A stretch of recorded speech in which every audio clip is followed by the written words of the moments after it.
여러분 안녕하십니까? 안식일이 시작되는 이 저녁, 안식일의 주인이신 예수 그리스도에게 찬양하는 시간 되기를 원합니다. 여러분들이 어디에 있든지 제단을 쌓은 그곳에 하나님께서 임재하실 것을 확신합니다. 비록 우리가 함께하지 못한다고 할지라도 36 부산병원 교회라는 신앙 공동체 안에서 함께 기도하며 관심으로 위로하며 우리는 하나님 안에서 한 가족이라는 것을 잊지 않았으면 좋겠습니다. 여러분, 마음에 깊은 감동이 있거나 흥이 나면은 어떤 행동을 하시나요? 저는 기분이 좋으면 노래를 부르거나 휘파람을 부는 행동을 합니다. 기뻐서 혼자 노래 부르는 광경을 뜻하는 우리나라 말에는 콧노래가 있습니다. 진정한 콧노래는 기쁠 때 저절로 나는 것입니다. 그래서 콧노래가 절로 나온다라는 말을 합니다. 이 콧노래의 특징은 가장 큰 특징은 저절로 나온다는 것입니다. 요즘 콧노래가 잘 나오십니까? 콧노래 나올 일이 많으십니까? 아니면 없다고 생각하십니까? 찬양도 콧노래와 비슷합니다. 하나님의 은혜를 생각하면 저절로 찬양이 내 입에서 흘러나옵니다.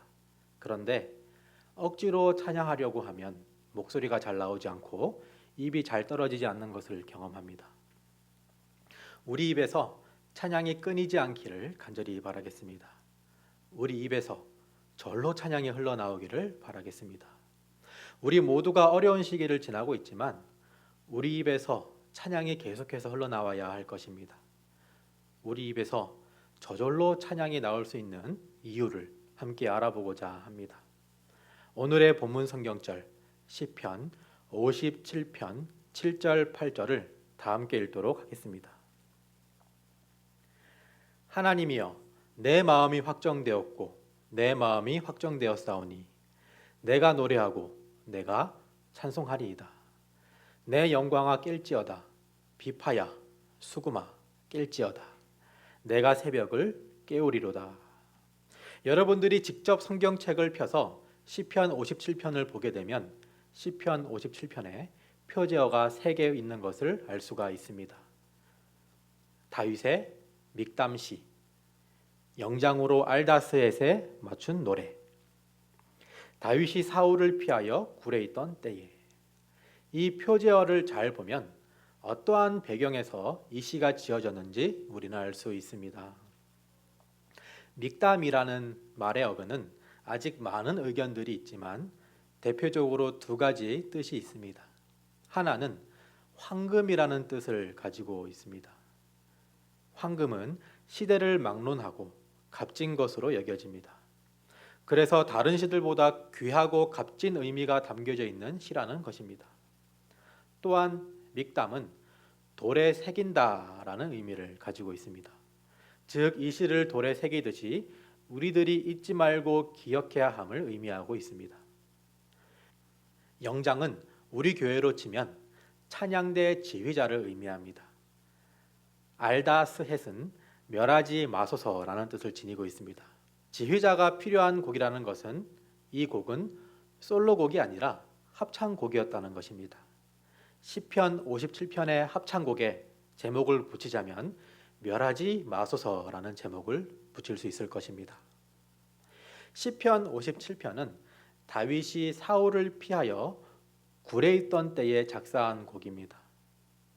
배경으로 보아 하나님께 절로 감사의 찬양을 드리기에는 적합한 환경이 아닌 것은 분명합니다. 부조와 선지자 658페이지에는 다윗이 이 찬양의 시를 아둘람 굴에서 지었다고 나와 있습니다. 다윗은 어떻게 아둘람 굴에 가게 되었을까요? 먼저 그 이유에 대해서 간단하게 알아보도록 하겠습니다. 골리앗을 죽인 다윗을 사울은 자신의 아래 두게 됩니다. 그러던 어느 날 사울은 여인들이 부르는 노래를 듣게 됩니다. 그 노래의 가사는 이러하였습니다. 사울이 죽인 자는 천천히요 다윗은 만만이로다. 이 여인들의 노래를 들은 사울은 심히 분노하였고 다윗을 향한 질투심에 사로잡히게 됩니다. 그 이튿날 다윗이 평일과 같이 사울의 앞에서 수금을 타며 노래를 부르는데 사울은 갑자기 다윗에게 창을 던지게 됩니다. 한번 피하자. 다시 한번 던지는 사울의 모습을 보면 얼마나 다윗을 질투했는지를 알 수가 있습니다. 이 사건 이후로 사울의 감정의 골은 더욱 깊어져만 갔고 사울은 다윗을 정말 죽이기로 결심하고 그를 쫓게 되고 다윗은 그로 말미암아 도망자 신세가 됩니다. 그 어느 곳도 다윗에게 안전한 안식처가 되지 못했습니다. 사울의 관계로 말미암아 다윗은 이스라엘의 반역자가 되어 있었습니다. 다윗은 적국 블레셋의 도시 가드의 왕에게 찾아가 신변 보호를 요청하기에 이르게 됩니다. 그러나 그곳 사람들은 자신들의 영웅 골리앗을 무찌른 다윗을 알아봤고 그들이 자신들을 해칠 것을 두려워한 다윗은 침을 수염에 흘리며 미친 척하며 살아나게 됩니다. 그리고 마지막으로 정말 갈 곳이 없어 숨어 들어간 곳이 아둘람 굴이었습니다. 이 소식을 들은 다윗의 가족들과 다윗과 같은 처지인 갈 곳 없는 사람들이 모이게 됩니다. 이 숫자가 400명이 되었습니다. 이 사람들이 함께 부르는 찬양이 시편 57편입니다. 본문 성경절을 한 번 더 읽어보도록 하겠습니다. 하나님이여 내 마음이 확정되었고 내 마음이 확정되었사오니 내가 노래하고 내가 찬송하리이다. 내 영광아 깰지어다. 비파야 수고마 깰지어다. 내가 새벽을 깨우리로다.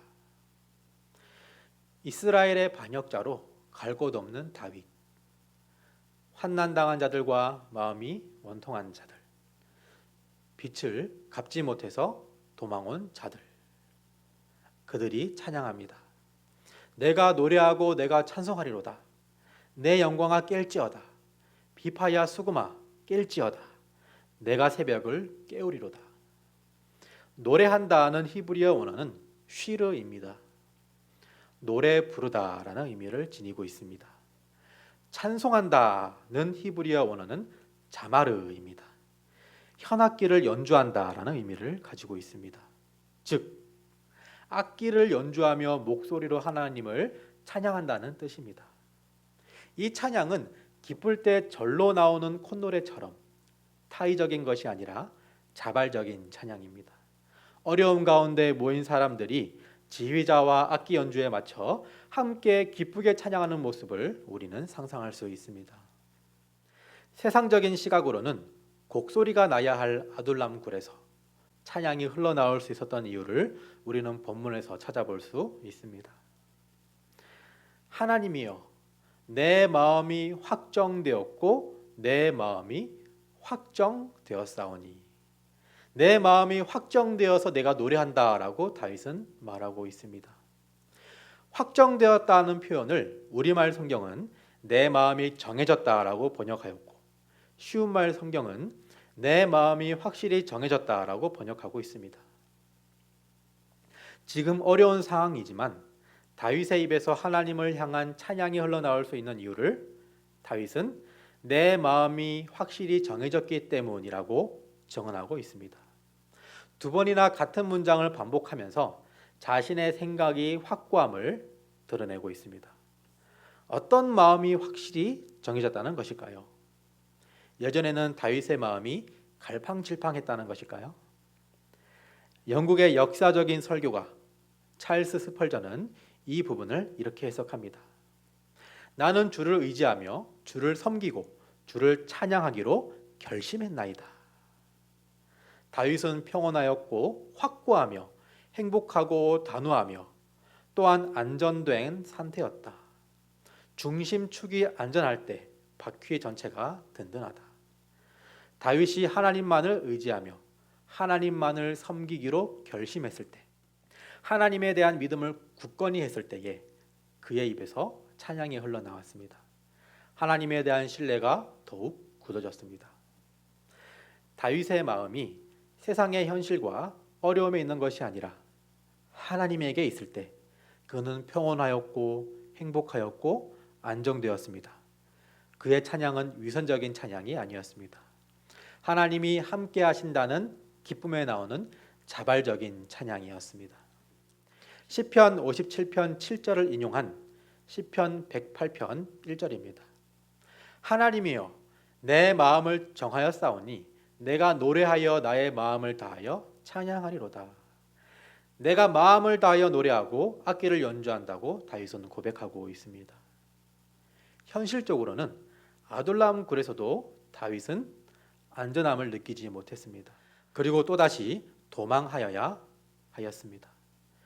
그러나 그의 마음은 흔들리지 않았습니다. 다윗이 자신의 마음을 하나님에게 확정하였기 때문입니다. 요즘 우리의 삶은 어떠합니까? 우리를 둘러싸고 있는 현실은 어렵고 막막한 것이 사실입니다. 기쁜 일보다는 걱정할 것이 많습니다.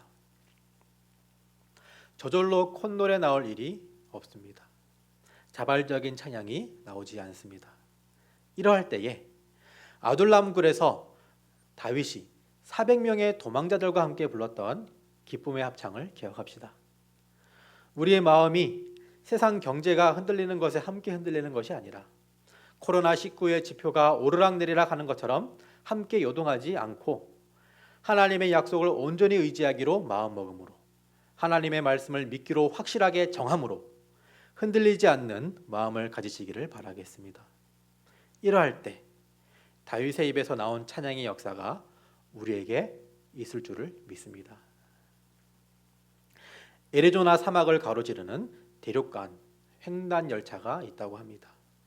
뜨거운 사막의 열기로 장시간 여행을 하고 있는 승객들은 모두 지쳐 있었습니다. 여기저기서 짜증스러운 불평 소리가 나고 피로에 지친 한숨 소리만 들려왔습니다. 그런데 그 가운데 유독 한 어린 소녀만이 그저 싱글벙글 웃으면서 콧노래까지 흥얼거리면서 여행을 하고 있었습니다. 지쳐있던 아주머니가 신기해서 그 소년에게 물어봤습니다. 하루 종일 기차 타는 것이 지겹고 힘들지 않니? 무엇이 좋아서 그렇게 콧노래를 부르며 웃고 있니? 그러자 소년이 대답했습니다. 저도 여행은 참 힘들어요. 그러나 이 열차의 종착역에는 저를 반겨주시려고 기다리는 아버지가 계십니다. 아버지가 많은 선물을 가지고 기다리신다고 약속하셨습니다. 여러분, 하나님께서 우리를 기다리고 계십니다. 우리와 함께 하시겠다고 약속을 하셨습니다. 힘든 삶의 여정이지만 하나님의 약속을 믿음으로 하나님의 말씀을 의지함으로 절로 콧노래 나는 여정이 되었으면 좋겠습니다. 하나님의 찬양이 끊이질 않는 36 부산병원교회 성도님들이 되시기를 바라겠습니다. 시편 57편 7절을 읽고 마치도록 하겠습니다. 하나님이여 내 마음이 확정되었고 내 마음이 확정되었사오니 내가 노래하고 찬송하리이다. 이 찬양이 우리 모두의 찬양이 되길 바라면서 말씀을 마치도록 하겠습니다.